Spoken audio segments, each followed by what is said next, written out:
Hi, I'm Kristen and I am a pregnancy coach who works with mamas all over the world, helping you to go from anxious and overwhelmed to enjoying your pregnancy, preparing for a sacred natural birth, and giving your baby the beautiful beginning that you dream of.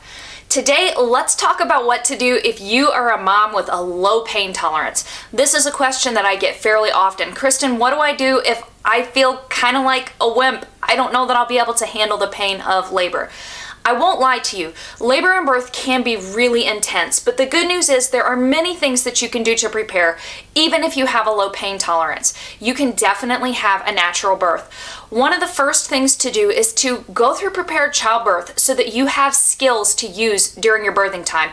Your class will help you by helping you understand exactly what happens during your birthing time, and it will also help you because it will give you wisdom in practical skills that you can use. So you'll know exactly what the stages of labor are and what you might feel during those, and you'll also know what to do because you'll know, okay, if it feels overwhelming or intense, this is something I should do. For example, a position change or sitting on the birth ball or getting up to go to the bathroom. Those are common things that can make a difference. You'll learn breathing techniques that can help. You'll learn touch that can help. Your husband or birth partner will also learn things that can help you feel more comfortable throughout the entire experience. So that class gives you that intellectual preparation, kind of that textbook know-how, as well as the skills that you'll use while you're actually in your birthing time. And you'll know a number of them because we never know beforehand exactly which ones might help, but if you have a toolbox full, you can pull out the right tool at the moment, or your birth partner can do so to help you out. Now, having mental preparation time is also important, and this is different than that book knowledge I talked about a minute ago. This is more getting yourself ready and prepared for the fact that it is something intense. And I think that one of the things that a lot of women don't realize is that pregnancy and birth are a profound transition in your life. And I don't have time to get into all of it right now, but suffice it to say, you're not going to lose the you that you are right now, but you're adding a role in there. And even if you're becoming a mother again, you're adding a role in there that's very different. And sometimes the transitions that we go through as moms are emotional transitions, and it helps to process that and to think about that, and then to also take some time to think about the intensity of labor and birth and how we'll handle that, and just be mentally and emotionally prepared for everything that's going to come up, because that will help you to work your way through your birthing time as well. Another thing that can really help is having that, like I said, full toolkit of skills, and also knowing different comfort measures that can come along with you. For example, things like low lights and music that you like help not just because they seem to create a nice atmosphere, but because a safe atmosphere actually helps stimulate your body to produce more hormones that not only help labor work more efficiently, but also create pain relief in your body. So two principal hormones that do that are oxytocin and beta endorphin. And understanding those hormones have a part in birth is important, but also understanding how do I encourage those hormones is really important as well. And like I said, things that make you feel safe are things that encourage those hormones. So things like having low lights, having music that you like, waiting to go to the hospital until labor is really well established. Because labor and birth are kind of like a train. When they're first getting started, they're easier to stop or slow down. When they're really going along, it's much harder to stop that train. And so if you go to the hospital when things are already moving along, you have a benefit of having gotten into your groove, so to speak, at home, somewhere where you usually feel very safe and very comfortable. And then when you get to the hospital, the different interventions or things that they ask you to do aren't going to slow things down as much as they would when you went in earlier. The same is true too when you call your birth team, though if you're having a home birth, they try and be less unobtrusive.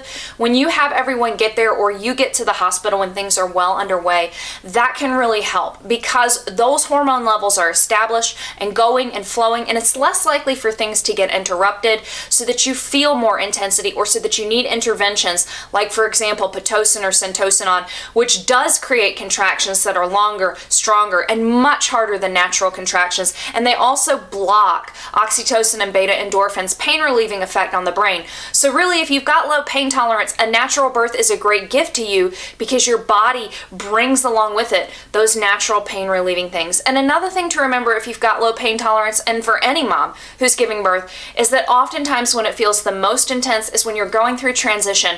And they may feel back to back at that time, but generally that period of time is really slow, or is really fast, and it can also, it also helps you to just get that feeling of, okay, this is it, this is the last little bit, and then it's going to be pushing, and then you're going to meet your baby. So you know that you're really close to the end when you're feeling that transition.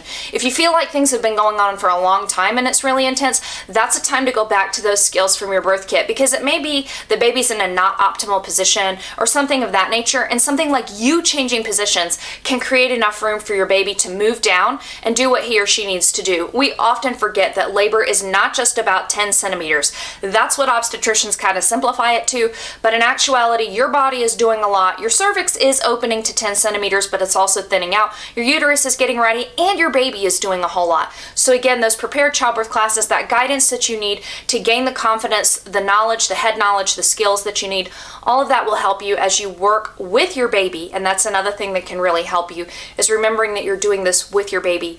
Those things will really help during your birthing time. One little tip that I have for you if you feel like you've got low pain tolerance is practice some of your birthing skills with an ice cube. This tip comes from Pam England, who wrote the book Birthing from Within, and she recommended that you put ice cubes on your wrists or even have your partner hold them behind your ear while you practice your breathing, because it's not something that's going to hurt you, but it is a sensation that's uncomfortable and irritating, and we want it to stop. So it can be a good time to practice those skills so that you feel like, okay, I'm practicing these with some intensity. And of course, an ice cube on your ears or on your wrists is not going to feel like a contraction, but it is a tip that can help you figure out how I can relax, release, breathe, move, and do those kinds of things even while I'm feeling this uncomfortable sensation.